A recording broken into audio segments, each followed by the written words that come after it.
Reuters, a U.S. appeals court in Washington on Tuesday upheld a lower court a Euro trademark's decision to allow President Donald Trump a Euro trademark's commission investigating voter fraud to request data on voter rolls from U.S. states.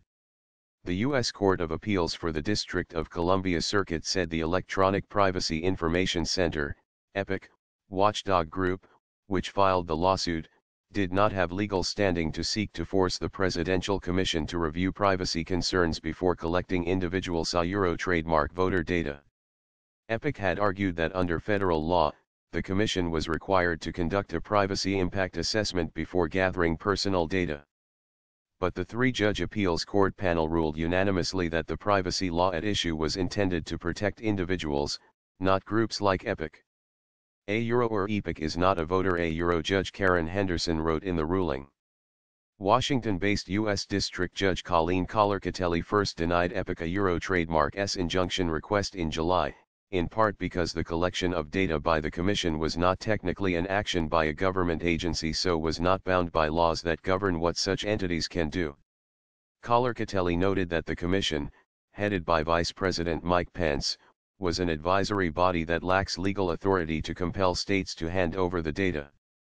Most state officials who oversee elections and election law experts say that voter fraud is rare in the United States.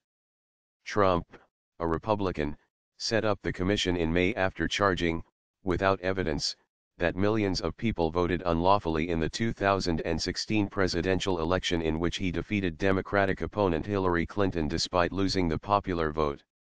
The Commission a Euro trademark's vice chair, Chris Kobach, the Republican Secretary of State for Kansas and an advocate of tougher laws on immigration and voter identification, asked states in June to turn over voter information.